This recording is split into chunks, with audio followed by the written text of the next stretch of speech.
Beyond Our Borders is brought to you by the Bank of Guam and KFC. Hafa day, everyone. Nestor Licanto here with another edition of Beyond Our Borders, and I'm pleased to introduce our guest for this show.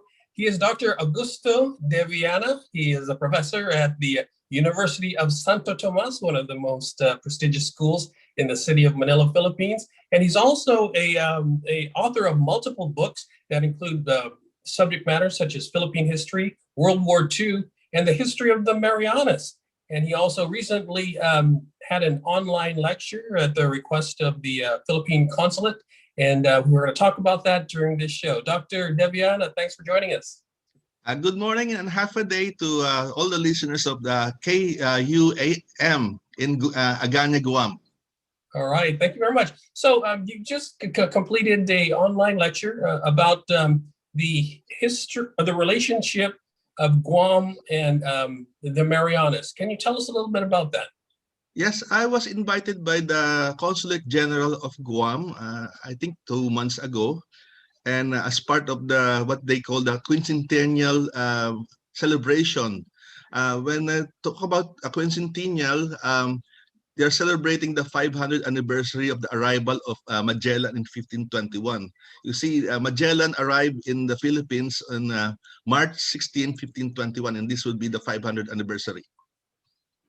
Yeah, so tell us a little bit about the details of that talk. What did you specifically focus on? First, I discussed the arrival of Magellan in Guam and what happened in Guam, and the subsequent voyages like Saavedra, and also we have another important voyage would be Legazpi, when Guam together with the Philippines were formerly colonized by Spain, because when Magellan was there, he did colonize, but it was Legazpi who had the papers. It was actually notarized. And that was during his voyage when the both, not just Guam, but the entire Marianas were colonized by Spain in 1565. And after that, you have the start of the Manila galleons. And despite the colonization, the Marianas, including Guam, were not settled by the Spaniards, because the galleons just either just stop over and pass through. And I also discuss the missions, especially Father San Vitores. And before that, before him, we have missionaries who jump ship just to be with the people of the Marianas.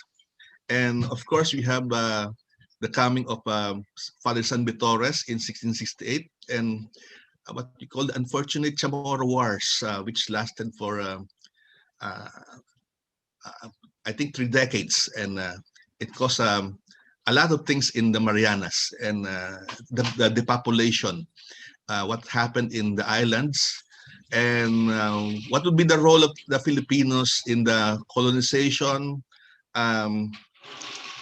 conquest, as well as the repopulation of the Mariana Islands until 1903, when the Marianas were used as a place of exile for people from the Philippines. Yeah, let's talk a little bit about each of those things. What was the role of the Filipinos in the Spanish colonization of Guam? Well, first, we must discuss also the coming of Spain. We must discuss the context. Why did people like Magellan come to Guam in the Philippines in the first place? And we could discuss it, the search for the route to the Spice Islands, because spices are a big thing during that time. Spices were worth their weight in gold, and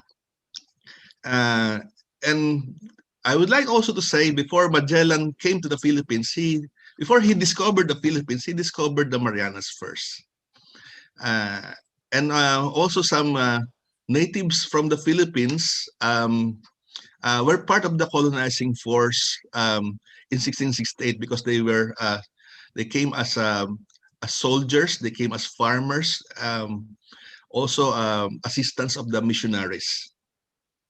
Yeah. What would you say? Could you elaborate a little bit on the importance geographically, I guess, of the Marianas as a trade route to what they were hoping to find was the spices, as you said. Yes. If you look at the map, the Philippines is actually the closest neighbor to the west. But since I'm here in in Manila, it is the closest neighbor to the east. Although it's just it's 2,500 kilometers to the east. You have the linkage, the geographic linkage.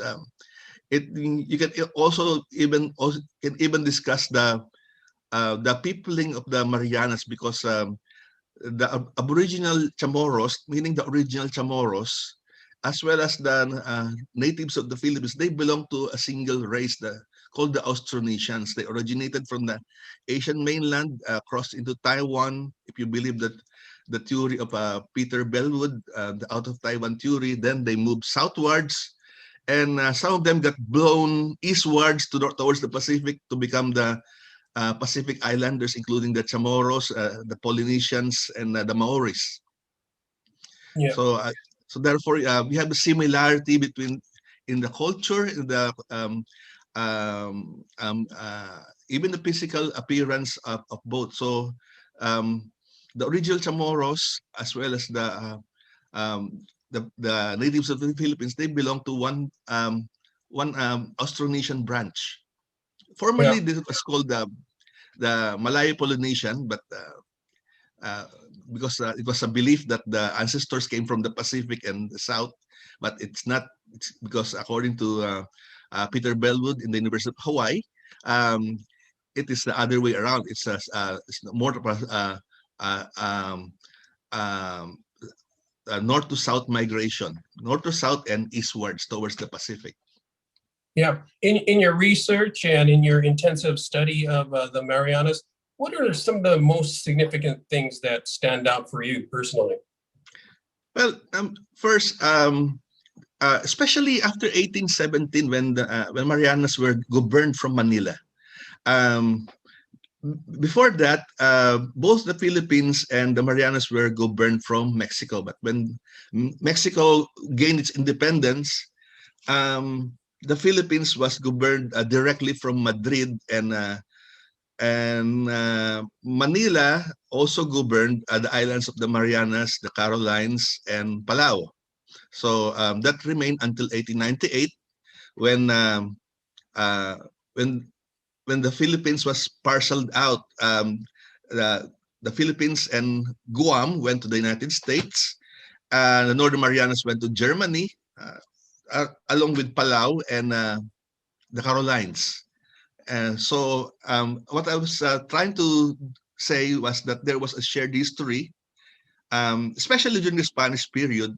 But even when they were parceled out to Germany, Northern Marianas, and Guam with the United States, the link was still there. And even after independence, when the Philippines became a republic and Guam remained a U.S. territory, and Northern Marianas became a Commonwealth. Yeah, you talked about how the Guam and the Marianas were governed by the Spanish out of Manila. Can you elaborate on that? How did they go about doing that? Yeah, so before, when the Philippines was governed through Mexico, it received a subsidy. It helped greatly in the finances of both the Marianas and the Philippines. But when Mexico won its independence, the Marianas had to be upkeep of the Marianas had to come from support subsidy coming from the Philippines, and that is why both territories, both places, had to find ways to be more self-sufficient. Spain at that time was also having some economic difficulties because the galleon trade had ended, and both regions had to find ways to support themselves. That's why in the Philippines, even during the 18th century, there was this Governor General, Jose Vasco, Governor Vasco, he tried to establish ways to earn more income, like having a tobacco monopoly. In the case of Guam, Guam was open to American whalers and other traders so that they will earn more income. So the same phenomenon was happening to the Philippines, and both were being exposed to influences other than Spain. We need to take a short break. We'll be right back after this. Beyond Our Borders is brought to you by the Bank of Guam and KFC. Take your shot, Guam. I got vaccinated. COVID ends with me. I got vaccinated for my son. COVID ends with me. I chose to vaccinate so I can hug my Nana again. Take your shot, Guam. I don't want anybody else to get sick out there. Take your shot, Guam. Take your shot, Guam. COVID ends with me. COVID ends with me. I got vaccinated to get Guam back on track. Take your shot, Guam. Take your shot, Guam. Take your shot, Guam.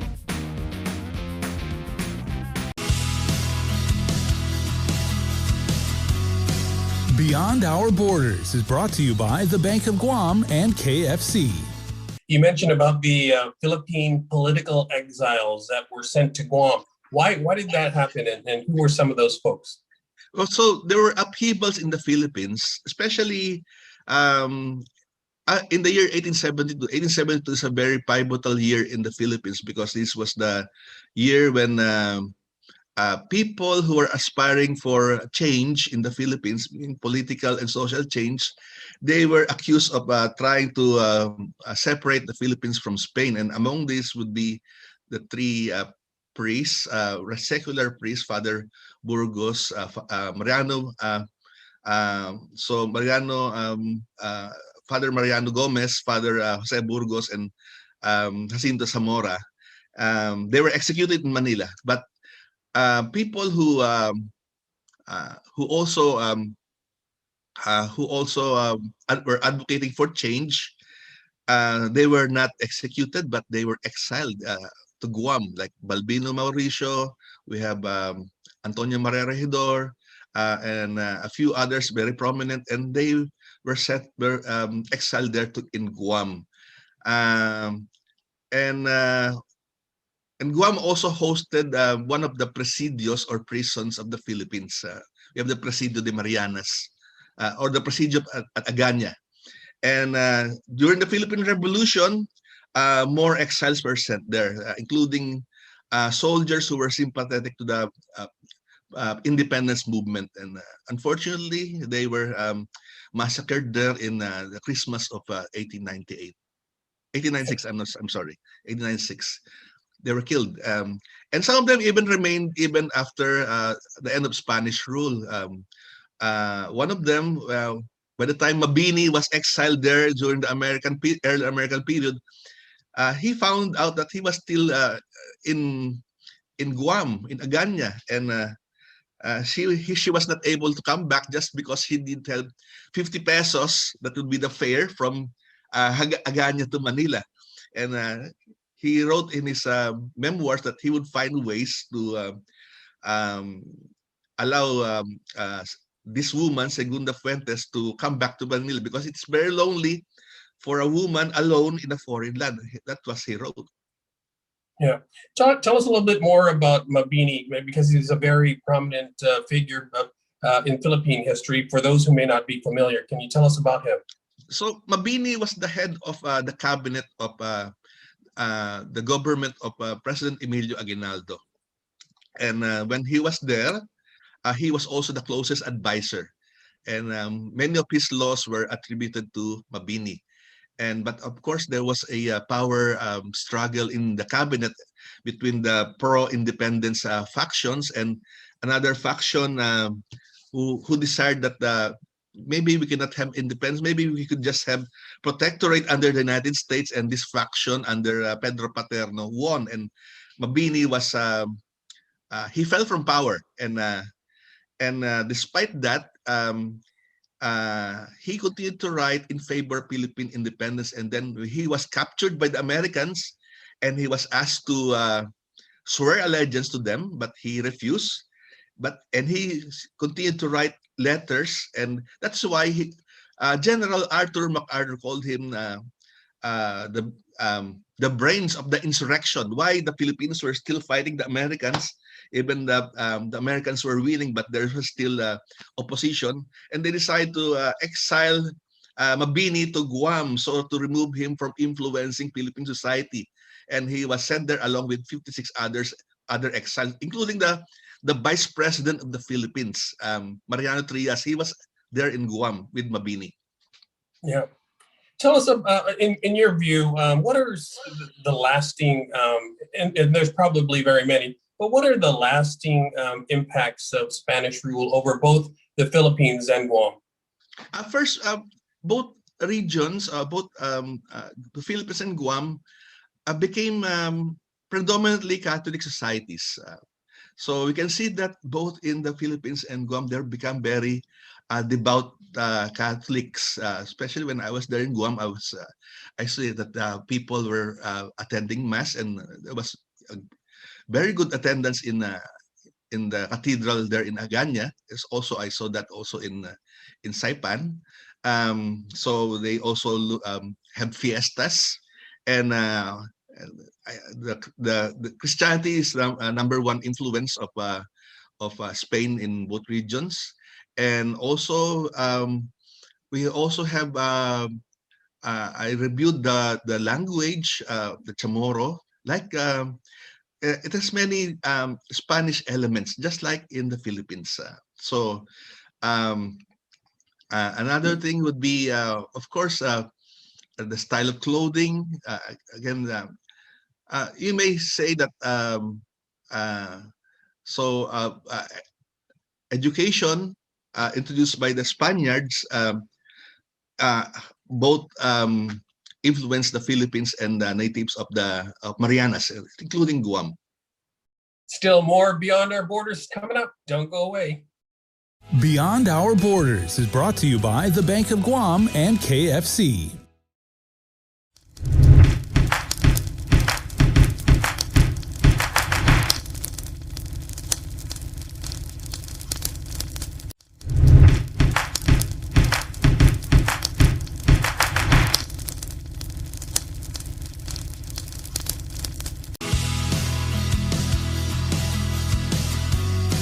Beyond Our Borders is brought to you by the Bank of Guam and KFC.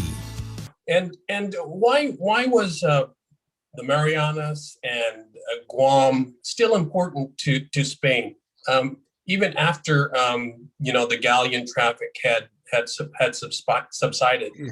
Yes, the Philippines and the Marianas, including Guam, they were among the remnants of a vast empire.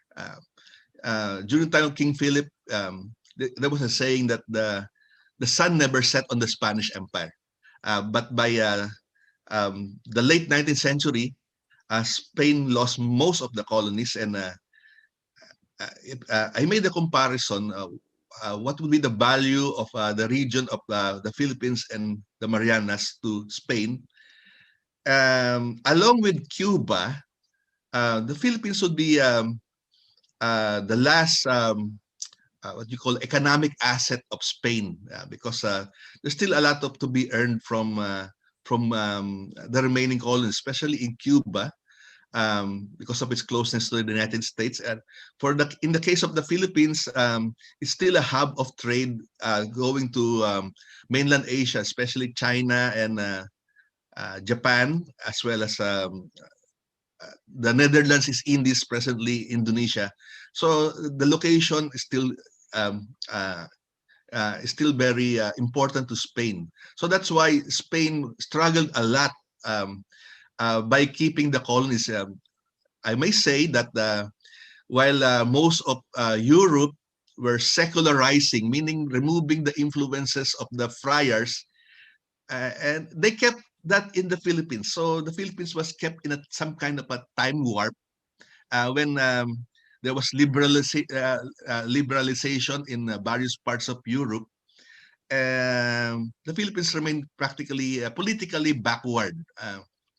So I'm saying it not politically, but economically, it was opening up, and it was quite well off because the ports of the Philippines opened to world trade. Especially the same would be for Guam, especially Apra Harbor is open to foreign shipping. So Spain, that's why there was a bitter battle in 1898. And when Spain lost all territories of Philippines and the Marianas, it was actually heavy in debt. That's why they also in their negotiations, they asked for $20 million from they got $20 million from the United States. They were actually asking for $40 million because Spain was in debt. It borrowed heavily to finance its war and to keep its colonies. Yeah, there are still vestiges of the Spanish colonial period in the Philippines. In the architecture, like there's a place, is it Iligan? Yes. In northern Luzon? Yes. I forgot to mention that another part of the influence would be the architecture, especially the churches. The churches, so many of them, for example, the oldest stone church in Manila, San Agustin Church, was built during, I think, 1587, if I'm correct, 1587. And in Guam, you also have some structures there, like when I was there, we have the bridge of Two Eyes Bridge, Dos Ojos Bridge. So, and also you have the forts there in like the one in Umatak. So they are vestiges of Spanish influences in the form of the architecture. Yeah. Yeah, sorry, the houses there, especially in the ones in Bigan. Again, they are Vegan, also that's what it was, not illegal. I'm sorry. Yeah. Bigan and Taal. And we'll be back with more right after this. Beyond Our Borders is brought to you by the Bank of Guam and KFC.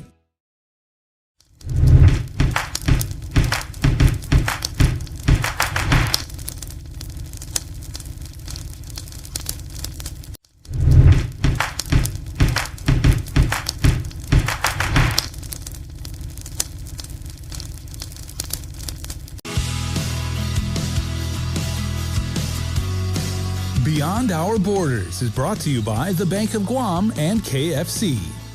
And also the Spanish, the way they set up their local government, they had the Plaza de Espana, and then the church would be next to that. And can you explain a little bit about that? That's correct. Because there are only quite a few Spaniards. For example, during the entire length of Spanish period, in the case of the Philippines, there would be around 30,000 Spaniards in a population of around 4 million people. That's a very small minority. So when the Spaniards came, they decided to uproot the outlying villages. That also happened in the Marianas. They had to uproot people from the Gani Islands or the northern islands of the Marianas, like let's say Agrigan and Alamagan, and also as far as even Saipan was depopulated, and they were concentrated there in Guam. So that's called the reduction. The reduction, and of course you start to form the town, and in the town you form the plaza. And that could also reflect the union of church and state during the Spanish period. You have the tribunal, which housed the royal officials, the lay officials, the royal officials, the government officials, and also you have the ecclesiastical officials, meaning that the church. So you have the parish priest. So therefore, the church and state were governing equally. So that's why you have the plaza. And within that plaza, you have the principales, meaning the leading citizens of the community. So this would be the former royalty, the former nobility. In the case of the Philippines, the former datus were there in the plaza. Maybe in the case, also in the case of Guam, the former matua. So they were there. and they're also there because they help collaborate in colonizing the region. And outwards would be the lesser people, the less prominent people, including the farmers, the workers. So you have what we call the Bajo de los Campanas, within the range of the church bells. So therefore, the village would be there, consisting of the house of the royal officials and also the priests. And usually, they're all two Spaniards in a town. In the case of the Philippines, we have the cura parroco, or the parish priest, and you have the local lieutenant. That will be the civil official, the local lieutenant or the official of the civil guard. And they also allow this time the natives to govern themselves, because there would be elections, especially during the 19th century. So they are chosen to govern. And of course, the officials in the town are also subject to the approval of the royal official and the ecclesiastical official. For example, they find out whether you're a good Christian, whether you go to church every day, you attend confession. So he will endorse you to run for a local position. If not, they will not endorse you. You cannot be a good official. All right, we've got about a minute left. Dr. De Viana, just tell us a little bit about why you're so very much interested in the history of the Marianas. Actually, it began back in 1998 when I was invited to come to Guam to discuss Mabini as an exile in Guam. When I arrived in Guam, I was so surprised. There's a lot of things to write about. The relationship of the Marianas to the Philippines, and most of the Filipinos do not realize that Guam, the Marianas, were governed from the Philippines. Palau, especially, and the Carolines were also governed from the Philippines. Many Filipinos were not aware of that, and these three regions were under the ecclesiastical supervision of the Diocese of Cebu. So only a few people know about that. There was also a roster in which there was a representation of Palau in the Philippine Congress. So that's why I decided to write my dissertation on that. So it came out with also with my book, which was based on my dissertation. So I was also very happy because there were people who are very cooperative there in the Marianas, who helped me in my research. Especially, I met Mr. Don Farrell, who wrote a book on the history of the Marianas, and we shared valuable inputs. There are also Marjorie Driver from the University of Guam, and also Dirk Ballendorf, also from the University of Guam. So they helped me in the writing of my dissertation and eventually the book. All right, thank you very much. Fascinating Yeah. discussion. Yes. Professor Dr. Augusto De Viana talking about the historical relationship between Guam and the Philippines and the Marianas. Thank you so much for joining us. Thank you very much. Yes. Thank you very much. So mabuhay po kayo. Have a day. Yes. I'm Nestor Licanto. Thanks for watching this edition of Beyond Our Borders. Till next time, thanks for watching. Thank you. Yes. Beyond Our Borders is brought to you by the Bank of Guam and KFC.